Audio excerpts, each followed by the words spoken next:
Good evening po muli sa ating lahat. Naman tayo para sa panibagong vlog na ating gagawin ngayong araw na ito. So itong ibabahagi natin ngayon ay mula ito sa isang news network at bibigyan natin ito ng konting kwentuhan, reaction, o kung nais nyo maghayag ng inyong mga opinion, pwede rin. Itong ano na to ay tungkol ito sa nagsauli ng milyong halaga na kaugnay doon sa flood control project na anomalya. May isang involved dito na isang ex-DPWH district engineer na si Henry Alcantara. Nagsuli ito ng halagang 110 million sa pamamagitan ng kanyang abogado as part of the restitution. Ito, basahin natin itong inihayag dito. Kaugnay dito sa ibinalik na ito na 110 million.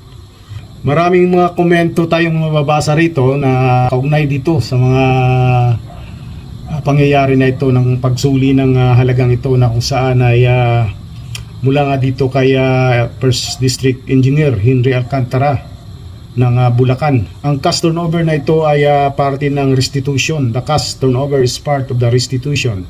Basahin pa natin. Representative of the Bureau of Treasury and the Land Bank of the Philippines were also present to validate the amount.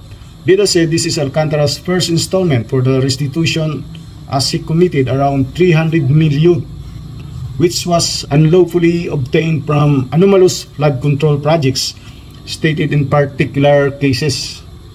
Dahil nga sa pagkaka-involve niya at least isinuli niya, pero basahin natin dito yung mga komento ng ating mga netizen hinggil sa pagsasauli nito. Hindi lang si Alcantara ang nagsuli, may isa pa rito na nagkakalaga ng 7 million naman under provisional admission to the WPP of the DOJ. Former Department of Public Works and Highway Undersecretary. The one with Engineer Bernardo at first in the memorandum of agreement, he had bank accounts that he assigned to the DOJ. This is more than 7 million in bank accounts. These are frozen accounts, under process pa lang kasi may proseso rin sa Anti-Money Laundering Council. Basahin natin yung yung mga komento ng mga tao rito na nagbabasa ng mga news. Nakakonsensya na rin siguro itong mga to kaya isinuli na lang. At hindi rin natin minsan talaga sila masisisi kasi kung minsan kahit man ayaw nila yung ganito siguro, naiipit sila sa gitna ng mga nag-uumpugang mga bato. Ganun yan eh. Kasi siyempre lalo't kung maliliit ka lang na na kasama dun sa mga proyekto na yan at na kaya nai-involve ka dahil na nandun ka na sa sitwasyon na hindi mo na matanggihan kasi nga naiipit ka na. Palagay ko ganun ang nangyayari sa ibang mga na-involve dito. Basahin natin yung mga komento. Hindi na natin mabasahin kung sino nagsasalita, pero yung mga komento lang. Obra naman pala, bakit may isang senador na pag-usapan ang pagbabalik ng Diskaya? Sayang yan, nanakawin ulit yan ng mga buhaya. Ito pa, mukha pa kayong masaya, nakaw yan na sinauli. Ating isipin, nakakahiya talaga, pero mo ninakaw mo, ibinalik mo, pero okay lang yan eh. At least siguro talagang nakonsensya itong tao na to. At may natitira pang kabutihan sa kanyang puso at kaya niya ibinalik talaga. So okay lang yan eh, tao pa rin yan at minsan nagkakamali lang din. Dapat intindihin na lang din natin. Ganun lang siguro ang pinakamagandang masasabi ko dyan. Ito ang basahin natin. Medyo mahaba-haba ito. If all those who were involved in ghost flood control projects should do the same, by which trust of the Filipino people and international communities should be regained, whereby the future infrastructure project will not have any more ghost projects, thereby the Philippines should become a first world country in due time. Ano bang ibig sabihin nun? But may pa-shake hand as if he is being congratulated. Oo nga, no? Dito ako nagtataka eh, di ba? Bakit hindi na lang nila tanggapin yung ibinalik? Pero dito may mga pa-picture-picture pa eh. Tingnan nyo, Ayan, no? Parang, ayan, sinuli na yung pera eh. Ayan, may nakikita nyo, inabot yung kamay para magsishakean. siguro sa tuwa lang din ng ano na to, ng official na to. Hindi ko alam kung sino to eh, yung sa gitna. Pero at least ibinalik niya. Malaking bagay yun. Kasi tao lang din yan. So, dito pa dahil nagsauli ka ng 110 million, may pabuya kang 1 billion. Joke na to eh. Paldo. Tingnan nyo sa comment namin nag-iiyakan. Hirap patahanin ng mga bata. Dami talagang komento. Iba-ibang komento. Ang ating iba-ibang reaction. Iba-ibang komento. Dito na lang tayo magbabasa ng reaction ng bawat tao sa mga nangyayaring ito.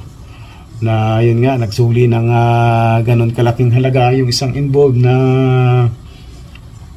district engineer at yung undersecretary. Explain this part of restitution so millions Filipinos may know what will happen next. Yun. Ano ba ang restitution? Yun ang tanong dito. Diba?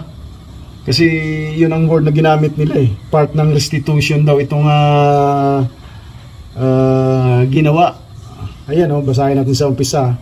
About 110 billion, ex-DPWH District Engineer Henry Alcantara returned to the government through his lawyer as part of the restitution. Di ba? Hindi ko rin alam kung anong meaning ng restitution na ito eh. Ito, magbasa pa tayo dito, mamaya na natin alamin kung ano ang restitution para medyo suspense ang dating. Pero masaya dito magbasa ng mga ng mga komento ng ating mga kababayan. Bilyon, hindi milyon. So, yun nga ang point na siguro dito. Talagang bilyon nga naman ang nawawa, pero milyon lang ang ibinabalik eh. Pero nabasa ko kasi doon, installment daw yun ng restitution. If a shoplifter is apprehended, they may either face imprisonment or be required to pay a penalty equivalent to 10 to 20 times the value of the items stolen. So, ganun nga yung iba, yung mga lalo sa mga nakaw na yan sa mga nagsha-shoplift naalala ko nung nasa pa ako nagtatrabaho sa airport. Kapag nag-shoplift ang isang customer ng isang items, ang halaga ng items ita-times sa nabawa times 10. Ganun ang babayaran ng shoplifter. Now imagine ganun kadami yung 6 billion. Yun, nagnakaw ka tapos binalik mo, tapos inward ka based in the honesty, what the fun. Meanwhile, Marcolita told the Vizcayas not to do the same. Ayun, sabi ng isang nagkomento rin. Play money lang yan, sabi naman ng isa.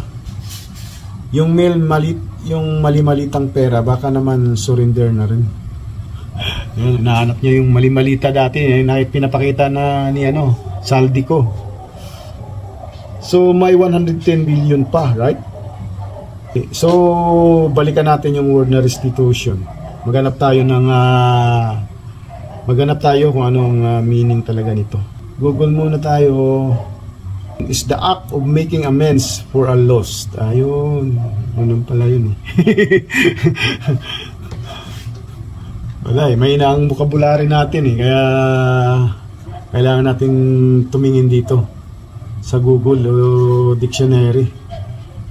Restitution is the act of making amends for a loss, damage, or injury by returning something to its rightful owner or by providing compensation for the harm caused. It can be a legal term for a court-ordered payment to a crime victim for direct losses. Or it can refer the general act of making things right. In physics, it's also described the return of an object to its original shape after elastic deformation. In a legal context, criminal cases, a judge may order a convicted person to pay restitution to the victim for financial losses resulting from the crime, such as property damage, medical bills, or lost wages. Civil cases, it can be in wala na to. So yun, at sana'y nasiyahan kayo sa ibinahagi nating video na ito. At kung nais nyo pong magbigay ng inyong komento, reaksyon o opinion, i-comment lang po nyo dyan sa ibaba ng ating comment section. Hanggang sa muli, marami pong salamat. Mabuhay po kayo and God bless po sa ating lahat.